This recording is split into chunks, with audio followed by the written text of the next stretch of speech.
सिद्धेभ्यः अनंत सिद्ध गति को प्राप्त होने वाले सभी सिद्धों को नमन करते हैं। आज सभी श्राद्ध पक्ष को सुन रहे हैं। हिंदू परंपरा श्राद्ध पक्ष को मना रही है। जैसे ही 10 लक्षण पर्व पूर्ण होते हैं, क्षमावाणी का शुभारंभ होता है, उसी दिन से ही 15 दिन का श्राद्ध पक्ष प्रारंभ हो जाता है।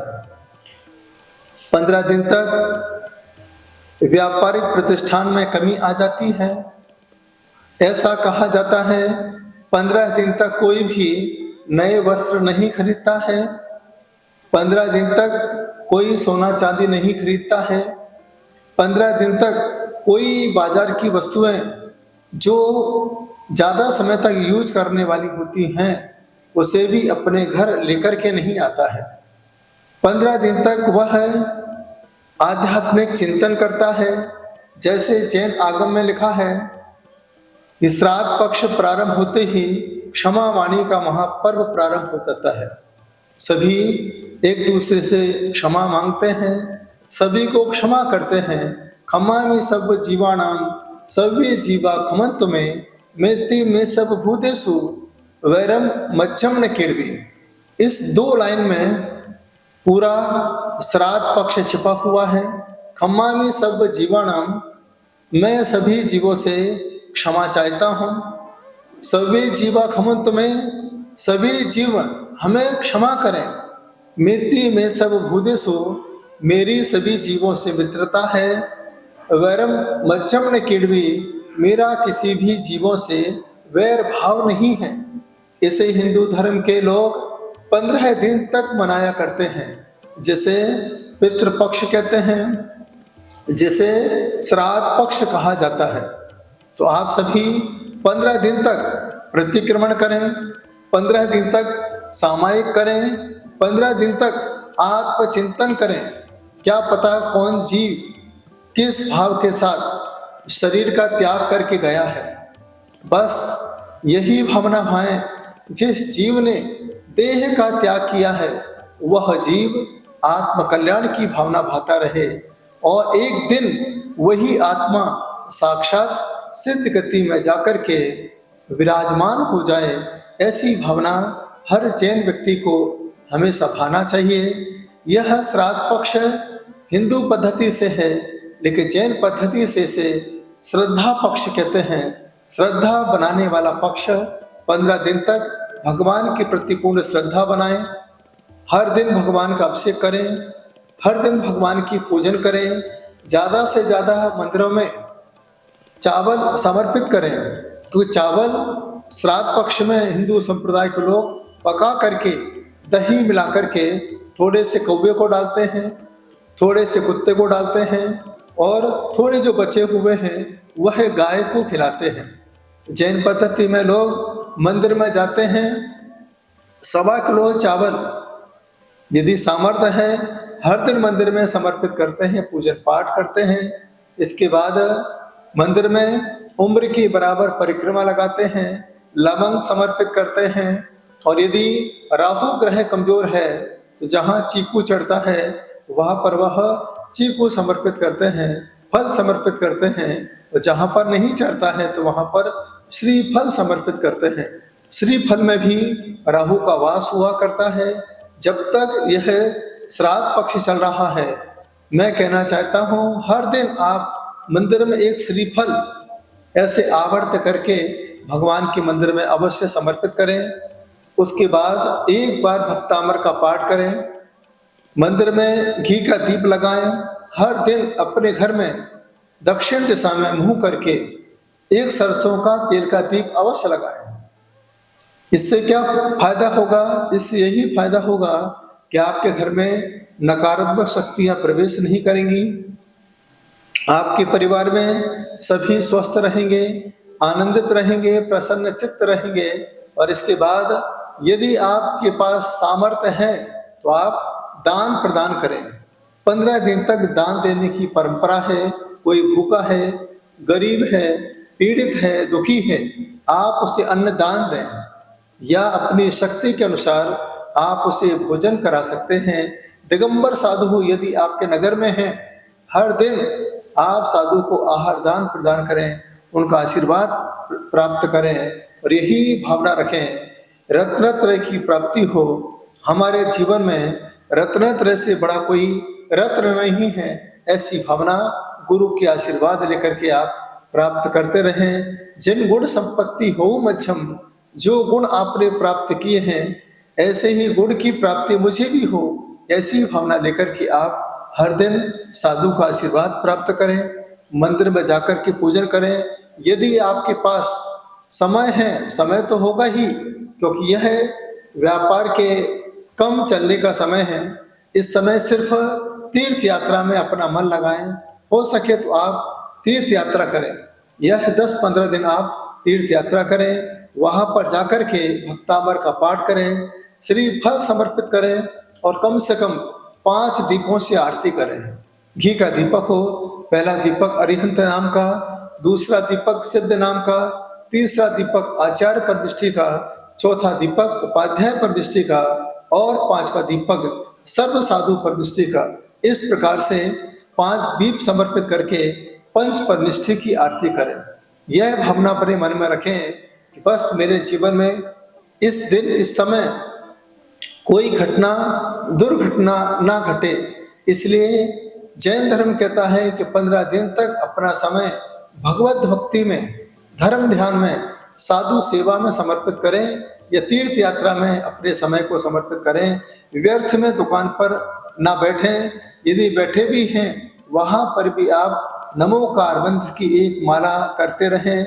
नमोकार मंत्र अगर आपको बड़ा लगता है, ओम नमः सिद्धिभ्या की माला करें। यह भी आपको बड़ा लगता है, ओम ह्रीम नमः का जाप करें। ओम ह्रीम नमः भी आपको बड़ा लगता है, ओम ओम ओम का जाप करें। इतना भी समय तुम्हारे पास ना हो तो मैं तो कहूँगा चुल्लू पर पानी में डूब लो। इतना भी नहीं कर सकते हम लोग तो जीवन में हमारे पास क्या बचेगा। फिर लोग कहते हैं कि आत्मा तड़प रही है। अरे जब हम आत्मा के साथ अध्यात्म की भावना रखते हैं, धर्म ध्यान की भावना रखते हैं, तो यह शब्द आपके मुंह से फिर कभी नहीं निकलेगा। एक ही शब्द निकलेगा, आप अकेला अब तरे मरे अकेला होए, या कबहू इस जीव का साथी सगा न कोय। आज आप मुझे घर बैठे बैठे सुन रहे होंगे। कुछ लोग ऐसे होंगे जो मंदिर नहीं जा पा रहे होंगे, कुछ लोग ऐसे होंगे जो बहुत अस्वस्थ होंगे, कुछ लोग ऐसे होंगे जो बिस्तर छोड़ नहीं पा रहे होंगे, कुछ लोग ऐसे होंगे जिनके यहाँ से मंदिर बहुत दूर है। मैं उनसे इतना ही कहना चाहता हूँ, अपने घर को ही मंदिर बनाइए, घर में ही धर्म ध्यान करें। ऐसा नहीं सोचें कि मेरा मंदिर छूट गया, आज मेरा धर्म ध्यान छूट गया। अरे आपके पैर नहीं चलते हैं, लेकिन आपका मन तो चल सकता है, आपके भाव तो चल सकते हैं। जो हमने जीवन भर धर्म ध्यान किया है, तीर्थ यात्राएं की हैं, आंखें बंद करके उन तीर्थ यात्राओं को याद करें। यह पूरा शरीर सिद्ध क्षेत्र है। जब सिर पे हाथ हो यही विचार करें, जितने प्रभु बाल दिए हैं इतने ही सिद्ध भगवान हैं। ऐसे भाव के साथ आप समय शिखर को याद करें। जब इस पॉइंट को याद करें तो यहाँ पर सोचिए, ये अष्टापद है। आंखों पर जब ध्यान जाए यही नैनागिरी है, नाक पर जब ध्यान जाए यही नासिक है, गजपंथा है। जब कान पर हाथ जाए उस समय यही विचार करना है, यही तो कुंडलपुर है। इस प्रकार से गले पर ध्यान करते समय यही ध्यान रखना, यही तो गिरनार है। हाथों पर हाथ जाए यही भाव रखना, यही तो हस्तिनापुर है। और पैरों पर जब तुम्हारा ध्यान जाए यही भावना रखना, यही तो भगवान महावीर स्वामी की निर्वाण स्थली पावापुरी हुआ करता है। जब तुम्हारा ध्यान हृदय पर जाए तब यही भावना रखना, तब पद मेरे ही में मम ही तेरे पुनीत चरणों में, तब लो लीन रहो प्रभु जब लो पाया ना मुक्ति पद। मैंने इस हृदय में प्रभु आप बसे रहे, आपका धर्म ध्यान चलता रहे। ऐसे भाव यदि आपने बैठे बैठे बना लिए हैं तो यही श्राद्ध पक्ष आपके लिए श्रद्धा का पक्ष बन जाएगा। यही दिन आपके पक्ष में हो जाएगा। फिर आपको किसी के पक्ष के साथ नहीं जीना है। आप जब भी जिएंगे आत्मा के पक्ष के साथ जिएंगे। आत्मा तुम्हारा पक्ष लेगा और यही आत्मा आपको परम गति की यात्रा करा सकता है। जिस भाव के साथ हमने मनुष्य पर्याय को धारण किया है, यह पर्याय आपके लिए सार्थक हो सकती है। ऐसा हिंदू पद्धति में कहा जाता है। यह श्राद्ध पक्ष गया में जाकर के मनाते हैं और जैन धर्म के श्रावक श्रद्धा के साथ समय शिखर की यात्रा करते हैं। यहाँ पर जैसा विद्वान कहते हैं, हिंदू पद्धति के लोग उसी विद्वान के हिसाब से यह 15 दिन तक श्राद्ध पक्ष मनाते हैं। और जैन धर्म में जैसे दिगंबर संत कहते हैं, उसी भावना के साथ जैन श्रावक धर्म ध्यान करते हैं, आत्म कल्याण किया करते हैं। तो आप सभी आत्म कल्याण की भावना भाइये। मरने के बाद तो लोग सब कुछ करते हैं। मैं तो कहता हूँ जीते जी यदि अच्छा करके जाओगे, जीते जी अच्छे भाव बना के जाओगे, तो फिर तुम्हारे परिवार में किसी को तुम्हारे लिए कुछ भी करना नहीं पड़ेगा। इसलिए जीवन में अच्छे भाव, अच्छे विचार बनाइए, किसी का दिल मत दुखाइए। यही भावना अपने मन में रखिए। कोई बुरा कहिए अच्छा, लक्ष्मी आवे या जावे, लाखों वर्षों तक जियो या मृत्यु आज ही आ जावे। यदि आप चाहते हैं कि मेरे जीवन में धर्म ध्यान बढ़ता रहे, 3 चीजें अपने जीवन में हमेशा करते रहें। सबसे पहले आप पढ़ें आलोचना पाठ। यह आलोचना पाठ आपका प्रतिक्रमण है, पापों का प्रायश्चित है। जो हमने 108 दाने की माला पूरी की है, 108 दाने की माला भी एक प्रकार के प्रायश्चित के रूप में हम लोग जपा करते हैं, पढ़ते हैं। समरंभ समारंभ आरंभ, मन वचन कीने प्रारंभ, कृत्य कारित्य मोदन करके, क्रोधादि चतुष्टय धर के। इस प्रकार से भाव 108 प्रकार के जो हम रोज पाप किया करते हैं, इसमें संरंभ समारंभ आरंभ, पहले हम किसी भी काम को करते हैं, प्लानिंग करते हैं, सामग्री इकट्ठा करते हैं, फिर उसको बनाना प्रारंभ करते हैं। पहले विचार मन में आते हैं, फिर बोलते हैं, फिर हाथ पैर को चलाते हैं, फिर अपने हाथों से करते हैं या किसी से कराते हैं। नहीं करता है तो हम अनुमोदना करते हैं कि मेरा काम हो जाए। इस प्रकार से क्रोध के भाव पैदा होते हैं। जब नहीं होता है तो मान आ जाता है। यदि कोई छल कपट करता है तो मायाचारी आ जाती है। जब बचाने की भावना पैदा हो जाती है तो लोभ पैदा हो जाता है। इस प्रकार से आपस में गुणा करते हैं तो 108 हो जाता है। इसलिए आप 108 पापों से मुक्ति पाने के लिए हर दिन आलोचना पाठ पढ़िए। इसके बाद आप पढ़ें मेरी भावना। ये आप सभी की भावना है कि आप क्या चाहते हो। इस संसार में श्राद्ध ही श्राद्ध कराना चाहते हो या श्रद्धा के साथ सिद्ध गति की यात्रा करना चाहते हो, ये आपको सोचना होगा। आप क्या चाहते हो? तो लोग तुम्हारे जाने के बाद रोएं। यदि तुम्हारे जाने के बाद लोग रोते हैं, इसका मतलब अभी श्राद्ध बाकी है। घर वाले बार बार श्राद्ध ही श्राद्ध करते रहेंगे, लेकिन उनके जीवन में कुछ भी प्राप्त नहीं होगा। बस इसी क्रियाकांड में वो रोते रहेंगे, दुख मनाएंगे। घर में भी स्वर्गीय लिख करके आपके फोटो को लटका देंगे। फिर उस समय आपको कैसा लगेगा? विचार करो। तो आप सभी अपने जीवन में मेरी भावना रोज पढ़िए। मेरी भावना में यही तो लिखा है, इति भीति व्यापे नहीं जग में, वृष्टि समय पर हुआ करे। यहाँ पर आप देखिए, न्याय मार्ग से कभी न पथ टिकने पावे। ऐसी भावना मेरी भावना के माध्यम से आप सभी पा सकते हैं। और तीसरी भावना, रात को सोने के पहले समाधि मरण के साथ होना चाहिए। दिन रात मेरे स्वामी निभाव नाही भाऊं, देहांत के समय में तुमको न भूल जाऊं। शत्रु अगर कोई हो संतुष्ट उनको कर दूं, समता का भाव धर के सबसे क्षमा कराऊं। ऐसी भावना हर समय तुम्हारे मन में रहे। त्यागूं आहार पानी और सद्विचार अवसर, टूटे नियम न कोई, दृढ़ता हृदय में लाऊं।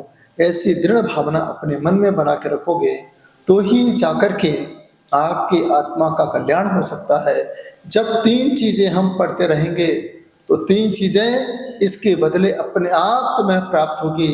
आलोचना पाठ पढ़ोगे तो आपके हाथों में पीछी होगी। यदि मेरी भावना पढ़ोगे, इस भावना के साथ कमंडल होगा। जब समाधि में भावना पढ़ोगे तो आपके साथ चारित्र को चरितार्थ करने वाला शास्त्र तुम्हारे साथ होगा। तो अपने जीवन में 3 चीजें पढ़ते रहें और अपने जीवन में रत्नत्रय की भावना भाते रहें। आप सभी ने मिच्छामि दुक्कड़म बनाया, क्षमा वाणी का महापर्व बनाया, क्षमा वीरस्य भूषणम। यह पावन पर्व आप सभी ने पूरी आत्मीयता के साथ, तन्मयता के साथ संपन्न किया। याद रखना, जब हाथ जुड़ते हैं उसे माफी कहते हैं। जब हृदय से हृदय मिलता है उसे हम उत्तम क्षमा के साथ क्षमा वाणी महापर्व कहा करते हैं। आपके आत्मा में भी क्षमा हो और आपकी वाणी में भी क्षमा होती है, तभी जाकर के यह पर्व क्षमा वाणी का महापर्व हुआ करता है। तो आप सभी यदि श्राद्ध पक्ष चल रहे हैं, 15 दिन तक आप सरसों के तेल का दीपक दक्षिण दिशा में लगाइए, पक्षियों को दाना डालिए, जरूरतमंद को आप भोजन कराइए। कोई भी व्यक्ति भूखा ना जाए ऐसी भावना अपने मन में बना के रखोगे, नियम से आपके जीवन में आपकी आत्मा का कल्याण हो सकता है। आपका धर्म ध्यान बढ़े, आत्मा का कल्याण हो और आपकी यात्रा धर्म ध्यान के साथ जीवन की वो यात्रा हो जिस यात्रा को पूरा करने के बाद फिर कोई दूसरी यात्रा ना करना पड़े। यही भावना के साथ सभी ने मुझे प्रेम से सुना। सभी के लिए मेरा बहुत बहुत आशीर्वाद। व्रत उपवास काउंटिंग के लिए नहीं, कंसंट्रेशन के लिए, आत्म जागरण के लिए होना चाहिए। जो उपवास आत्म जागरण के लिए करते हैं वही उपवास भक्त को भगवान के पास तक पहुंचा देते हैं। श्राद्ध पक्ष आपके बीच में, श्राद्ध पर लोग अपने पूर्वजों को याद करते हैं। पूर्वजों को याद करने के साथ जो श्राद्ध पक्ष में श्रद्धा से परमात्मा को याद करते हैं, परमात्मा का आशीर्वाद उन भक्तों के साथ भरपूर बना करता है।